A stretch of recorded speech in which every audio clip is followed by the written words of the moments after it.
Hello，大家好，我是阿高力。部分观众请求我再分享一下我实盘中使用的一些策略。好，那我今天就分享一个执行起来很简单啊，你能量化的话最好，不会的话手操也没有任何压力，一点盯盘压力都没有的一个经典策略啊，就跟2+3=6一样简单。这个策略就是伦敦 Breakout 啊，伦敦突破法。这个策略具有其独特的魅力啊，很多交易员很信任这类策略，它是明确的基于特定的时间段，比如说伦敦市场的开盘时间，而不是去依赖于这个价格行为或者说是其他的指标。这是它与其他许多的交易策略的一个很大的区别啊。它也给交易员一种很清晰啊、直观的一种感觉啊，让我们可以明确的知道在哪个时间段才需要去密切的关注行情。可以这么说啊，你一天只需要看2次盘面，一周呢只需要看4次盘面就足够了，其余的时间啊根本不需要坐在电脑面前。这样的策略啊，不仅意味着你实盘操作起来会很简单，同时也意味着你去回测、去验证这个策略的有效性也非常简单、非常快啊。原始的策略主要是利用英国伦敦外汇市场开盘时的市场行情来进行交易。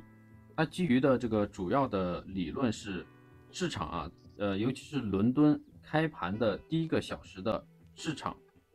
的价格行为啊，通常可以反映出当天的一整天的一个主要趋势。那么为什么会产生这样的一种现象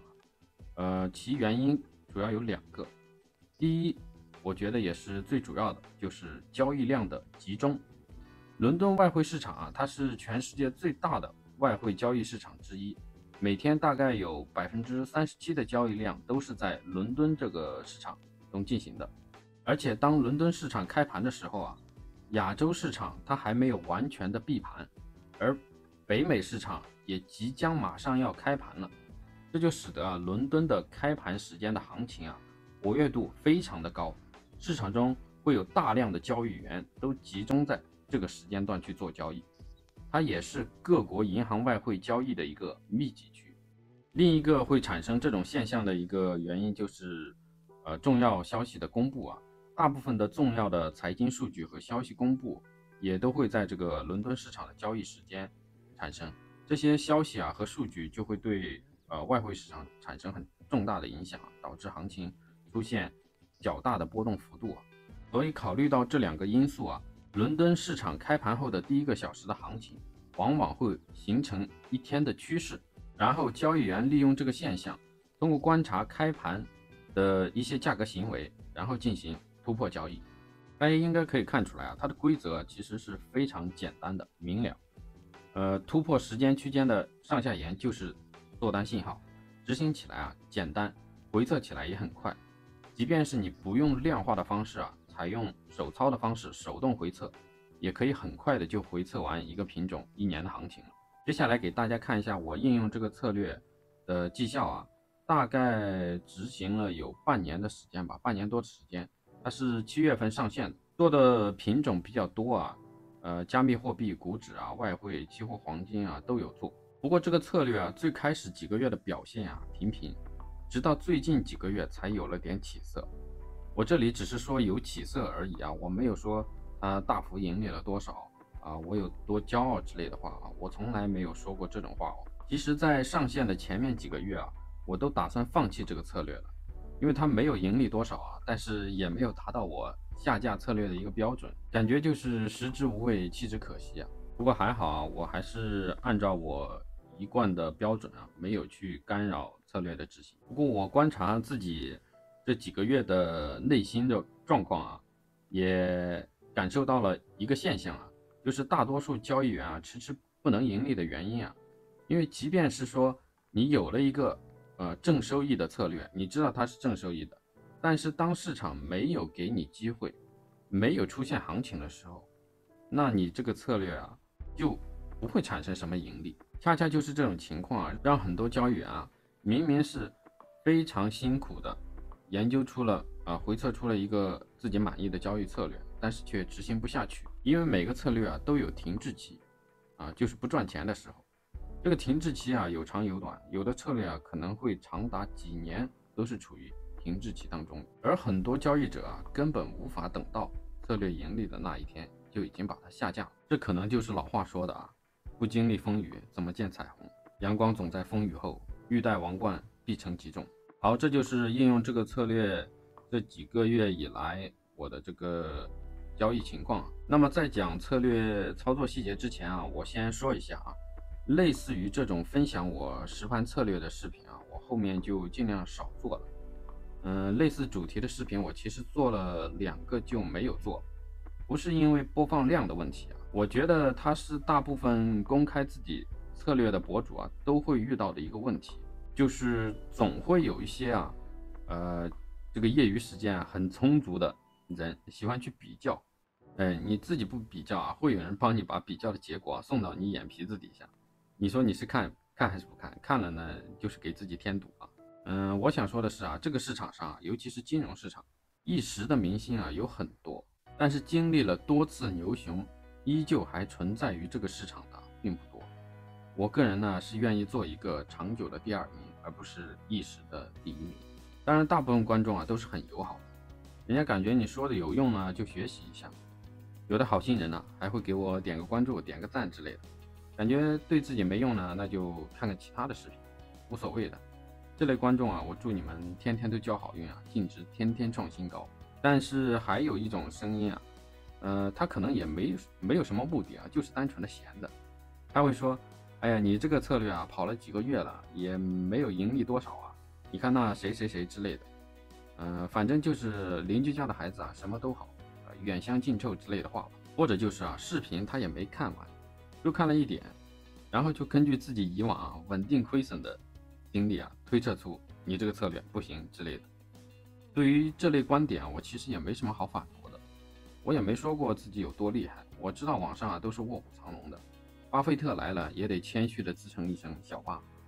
我也很谦虚的向大家学习。所以这类展示绩效的视频我尽量少做。我说的尽量不是说不做了，我想做就做没人能限制我说什么，除了审核小编啊。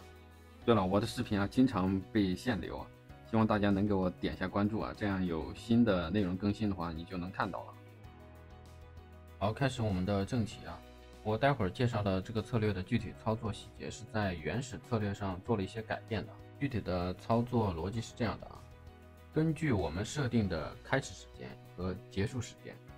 统计出这个时间区间的价格的最高价和最低价。当结束时间过了之后，我们等待这个价格突破最高价或者说是最低价。如果突破最高价的话，我们就做多单；如果突破了最低价，我们就做空单。止损就设置为这个箱体，我们统计的这个箱体上下沿点数的倍数。比如说，我们这里使用1倍的止损，那么就是设置在这个箱体的上沿线作为我们的止损位。止盈的话可设可不设，我自己设置了，但是设置的比较远。比如说我这里设置的是这个箱体的4倍的距离因为我大部分的订单要么是止损，要么就是根据出场规则出场了。因为大部分的订单要么止损了，要么就是到了出场时间了。我们的出场规则是，我们会再设置一个时间，就是一个最终的平仓时间。不管我们的订单有没有盈利，到达这个时间都必须平仓。另外，我们还可以给这个策略加一个滤网，就是星期的滤网。我们可以设定这个策略只在周1、周3去做单，周2、周4、周5产生交易信号也不做。还有一个大家可以回测的规则是，我们单次的话是接收2个做单信号，还是说一次只接收1个做单信号。比如说我们的价格以这个举例如果它突破了我们的箱体的下沿线，那我们就做空单做进去。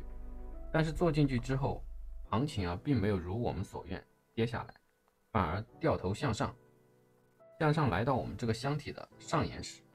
那么我们这笔多单究竟还要不要做？就这个规则是需要大家自己去回测的，因为从时间的维度来看很多品种的表现差异化都很大，这跟他们的基本面有很大的关系这个需要大家自己去做回测。好，这就是这个策略的全部操作细节，规则相当简单，并且很明确，执行起来也很简单。下面我就在盘面上带大家一起回测一下它在恒生指数去年的表现如何。这里简单起见，我们就挑的是去年2023年一直到24年的行情去做演示。这是1分钟的图表。我们观察这个1分钟的图表，那首先是来到了我们的开始时间。先暂停一下，这个走的有点快。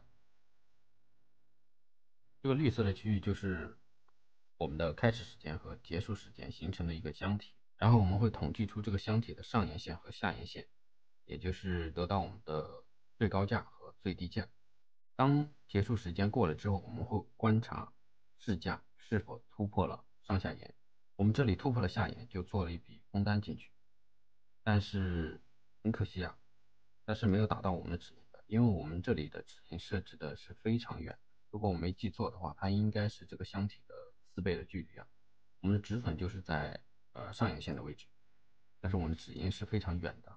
所以它没达到是正常的。但是因为时间来到了我们的这个平仓时间了，所以不管它有没有盈利，我们都这一单都必须走了，所以这里就平仓了。继续加快一下速度。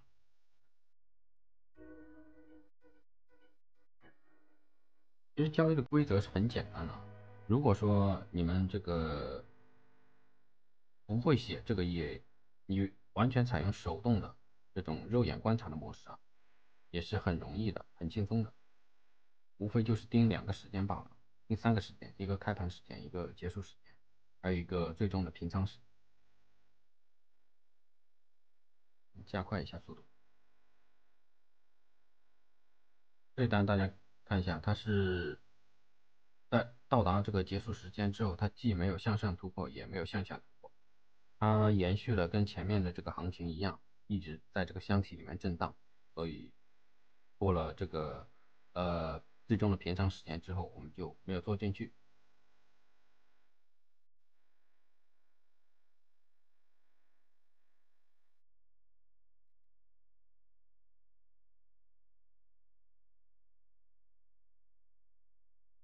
就是突破了多单，最终是在平仓时间止盈。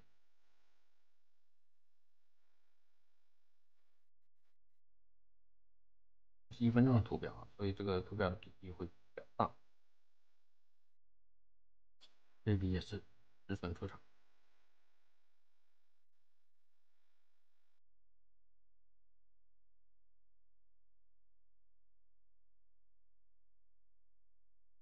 一笔多单，最终是止盈。我们只在周一和周三去做单啊，周二、周四周五是没有做的。这个是我自己回测出来的一个结果，你们可以自己去回测一下看看。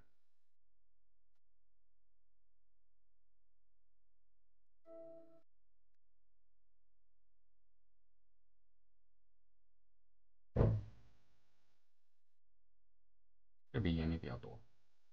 好，不看了，我们直接把它跑完。我是随便选了，这个去年截止到今天的一个时间段。我印象中，它在恒生指数上的表现应该是不错的。好，回测完了。好，这就是这个策略我要分享的全部内容。关于策略的具体实现，感兴趣的可以参考我前面编码相关的视频内容啊。在公开的内容中，我就不做相关的代码分享，因为我觉得啊，毕竟这是我们自己实盘使用的策略啊，具体的代码实现如果也这么分享了的话，对于参加训练营的同学啊，并不公平。当然，如果你真的感兴趣啊，可以私信我，我已经把频道里面的可以公开的工具也好，代码也好，全部整理好了，发在朋友圈了。我相信我分享的这些公开的内容，对于你学习量化来说也是很有帮助的。好，谢谢大家观看，感觉有帮助的话，还请给个一键3连，没点关注的点个关注，我们下个视频再见吧，拜拜。